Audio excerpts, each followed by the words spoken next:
Hey, Deb. Hello, Tammy. Hey, so Back driving dialogues. no more cards right now, but I wanted to talk a little bit about when people decide to keep their loved ones at home to die, when do they know that it's getting close? I went through this personally, and it's tough because it's scary, especially if you've never been through it before. The reality, Tam, is people want to be in their own bed. If you ask them when they're at the end of life, I just want to go home. I want to be in my own bed. And it's because of comfort. That's what they know. That's where they feel most comfortable. But where do they end up? The ER. Yeah. Right? That's what happens is we panic. My mom and I panicked.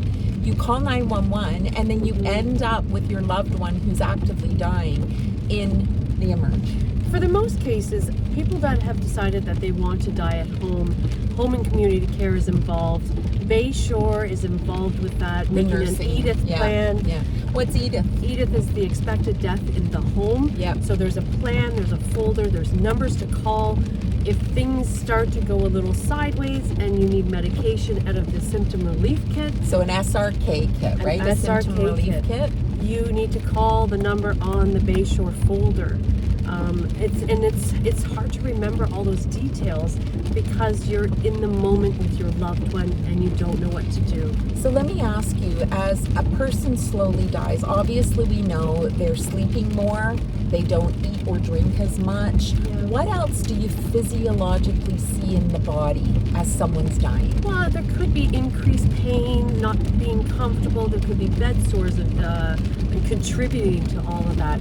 You might see a change in respirations. Respirations? Breathing. Okay. Breathing. So if somebody's in a lot of pain and discomfort, you might see that their breathing's increasing because they're working too hard. They're trying to compensate.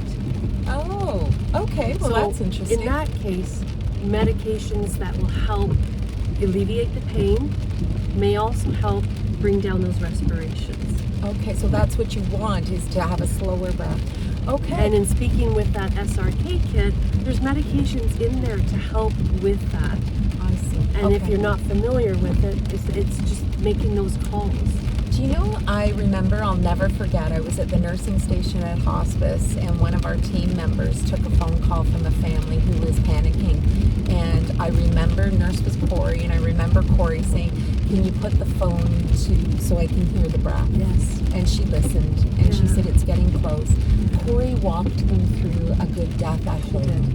And I'll never forget that because it was just, and I remember afterwards, right? And they said, "Now what?" You put the kettle on. Yeah. You sit in the moment. Yeah. It goes back to that sitting in vigil. And then not everybody's going to have a death where they're in a lot of pain. There's some people, just the body will die naturally and their respirations will slow down. So little gaps, they call it apnea, in there will between be breaths. apneic periods. Yeah. And really you're looking for the skin tone. You're looking for something called modeling. What does that look like? It usually starts from the feet upwards. It's the circulation is decreasing in the body, and it's kind of like a web-like coloring on the skin. Okay. It's just letting you know it's just one of those signs that the end is coming.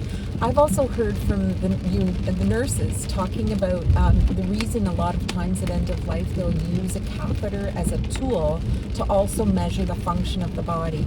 So whatever's going in, the catheter is able to show the nursing team about if it's being processed through. So another sign would be a lessening perhaps of output. If somebody has a lot of swelling and they're retaining, it might be essential to have a catheter. Some people don't need the catheter, where they just need a brief just in case something comes out. Sure. But for the most part, a catheter will help with retention because that can cause pain as well. At what point do you call 911? Like, at what point do you get that scared that you think, I need to do something? What should I do? And how, if your loved one wants to be at home, what can we do to help them? Well, I go back to making that plan and reaching out to hospice, reaching out for supports that can help guide you through the process, having a plan B always ready to go, If you're at home and you thought you could do it, but you can't, and you're just, now you're scared, it's okay to call 911. Ask that EMS, especially in our area, they will call hospice and see if there's a bed available. So that's a new arrangement that the Simcoe County hospices have made with our Simcoe County paramedics. So if they get a call and someone has an expected death in the home and 911 is called, our paramedic professionals can actually make a call to one of the 5 hospices in Simcoe County.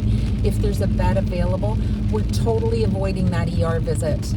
It's a really simple solution. Let's keep it out of the ER. Absolutely. And then we get them into hospice bed and their family is embraced by the hospice philosophy. Or just one last point about that, Deb, to call hospice. The nurses are there 24/7. They can help guide you through something at home. And they've been through it and they understand what you're going through. Just like Corey did. Yeah. Call us at 705-549-1034. Good. That was a good chat. Good chat. And don't forget to follow us on social media, Driving Dialogues with Deb and Tam, or Tam and Deb. And don't forget to make a plan. AdvancedCarePlanning.ca is coming up April 16th, 2024. I'm going to get my plan ready. Get your box. No.